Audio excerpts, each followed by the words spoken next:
اس امت کی تباہی اور بربادی کی دوسری وجہ، یہ امت آج فرقوں میں بٹ گئی۔ اس امت کو نبی نے ایک کیا تھا، قبیلے، برادریوں اور تمام قسم کی تفریقات سے اوپر اٹھ کر نبی نے امت کو ایک کیا تھا، ہر قسم کے تعصب سے اس امت کو پاک کیا تھا۔ یہ امت آج بٹ گئی، کہیں فرقوں میں بٹی، کہیں برادریوں میں بٹی، کہیں مسلکوں میں بٹی۔ اتنی نفرت، ایک کے پیچھے دوسرا نماز پڑھنے کو تیار نہیں، ایک دوسرے کی مسجد میں گھسا تو اس کے گھسنے پر اس کی پٹائی ہو رہی ہے، مسجد کو دھویا جا رہا ہے۔ ایک مسلک کا مسلمان مرا، دوسرے مسلک کے مسلمان نے جنازے کی نماز پڑھا دی، فتویٰ آیا، سارے لوگوں کا اسلام خارج ہو گئے، سب اسلام سے، سارے لوگوں کا نکاح ٹوٹ گیا۔ یہ میرے نبی کی تعلیم تھی میرے بھائی۔ میرے نبی نے تو جو دین ہمیں دیا تھا، وہ دین تو ایسا تھا کہ اس دین میں حبشہ کا رہنے والا بلال، وہ عرب کے نہیں تھے، بلال حبشہ کے تھے، افریقی نسل کے تھے، کالے تھے، کلوٹے تھے، مگر بلال کسی دور میں غلام تھے۔ آج ابو بکر صدیق نے خرید کر کے آزاد کر دیا، نبی کے صحابی ہو گئے، نبی کی مسجد کے مؤذن ہو گئے۔ تو حضرت عمر فاروق کہا کرتے تھے، اعتق سیدنا سیدنا، بلال ہمارے آقا ہیں، بلال ہمارے سردار ہیں، اور ہمارے آقا ابو بکر نے ہمارے آقا بلال کو آزاد کیا تھا۔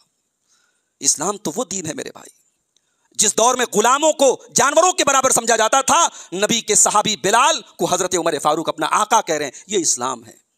اور ابھی ہمارے شیخ مظہر صاحب حج کر کے آئے ہیں، ہم نے حج کے موقع پر وہ منظر ہم دیکھتے ہیں، اس انسانی مساوات کا وہ منظر پوری دنیا میں کہیں نہیں ملتا۔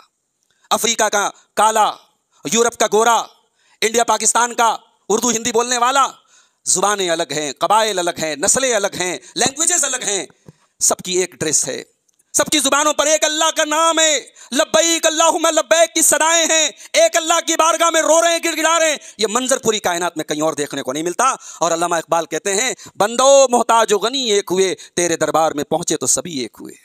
نہ کوئی بندہ رہا نہ کوئی بندہ نواز، ایک ہی سب میں کھڑے ہو گئے محمود و ایاز۔ یہ اسلام تھا میرے بھائیوں۔ میرے نبی نے 1400 سال پہلے عرفات کے میدان میں اپنی زندگی کے آخری خطبوں میں سے جو خطبہ دیا تھا، اس خطبے میں آپ نے اپنی امت کو یہ پیغام بھی دیا تھا، الا کلکم من آدم و آدم من تراب۔ او لوگوں کان کھول کے سن لو، تمہاری برادری کیا ہے، تمہاری ذات کیا ہے، تمہاری نسل کیا ہے، کچھ بھی ہو، تم آدم کی اولاد ہو، اور آدم مٹی سے پیدا ہوئے ہیں۔ زیادہ غرور نہ کرو، زیادہ تکبر نہ کرو، تم مٹی سے پیدا کیے گئے ہو۔ الا لا فضل لعربی علی عجمی۔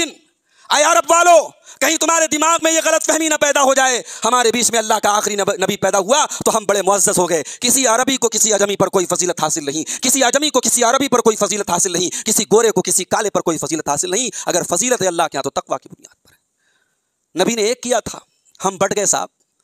کسی گاؤں میں جاتا ہوں، لوگ کہتے ہیں یہ سیدوں کی مسجد ہے، یہ شیخوں کی مسجد ہے، یہ سلمانی برادری کی مسجد ہے۔ سلمانی برادری کی مسجد میں شیخ نماز نہیں پڑھے گا۔ تم کون ہوتے ہو اللہ کے گھر کا بٹوارا کرنے والے؟ میرے نبی نے کبھی کسی مسجد کو کسی برادری کے نام پر خاص نہیں کیا۔ تم نے مسجدوں کو بھی بانٹ کے رکھ دیا۔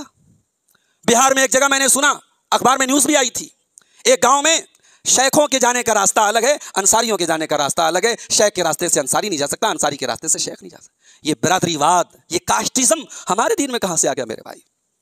آج بھارت میں اگر کروڑوں مسلمان ہیں تو کبھی آپ نے غور کیا یہ مسلمان بھارت میں کیوں آئے؟ جب عرب سے تجارت کرنے والے مسلمان ہندوستان آ کے تجارت کرنے لگے تو بھارت کے غیر مسلموں نے جب یہ دیکھا کہ ان کے دھرم میں نہ کوئی دلت ہے، نہ کوئی اونچی جاتی ہے، نہ کوئی نیچی جاتی ہے، اور ایسا نہیں کہ ان کی مسجد میں اونچی جاتی کا جا سکتا ہے، نیچی جاتی کا نہیں جا سکتا، اور یہ ایک دوسرے کا جھوٹا بھی کھا لیتے ہیں، ایک دوسرے کے گلاس میں پانی بھی پی لیتے ہیں، نہ چھوت چھات ہے، نہ بھید بھاؤ ہے، نہ اونچ نیچ ہے۔ اس چیز نے لوگوں کو اسلام سے قریب کیا تھا۔ ہم نے کیا کیا؟ وہ کاسٹزم آج ہمارے یہاں آ گیا، اور پھر مسلک پرستی، فرقہ پرستی، اللہ کی پناہ۔ ایک مسلک کے مسلمان اگر یہاں مسجد میں بیٹھ کر کے ہم قرآن و سنت کی باتیں کر رہے ہیں تو یہ حالات ہیں کہ دوسرے مذہب کے لوگ ہماری اتنی مخالفت نہیں کریں گے جتنی دوسرے مسلک کے لوگ کریں گے۔ دوسرے مسلک کی مسجد بن رہی ہو، لوگ اشٹے لگوا دیں گے، مسجد نہیں بننے دیں گے۔ یہ حالات ہے فرقہ پرستی کے۔ یہ اسلام نہیں ہے میرے بھائی۔ ان الذین فرقوا دینہم لست منہم فی شیء۔ اے نبی، جنہوں نے دین کو ٹکڑے ٹکڑے کر ڈالا، جنہوں نے دین کو فرقے فرقے کر ڈالا، اے نبی آپ کا ان سے کوئی تعلق نہیں ہے۔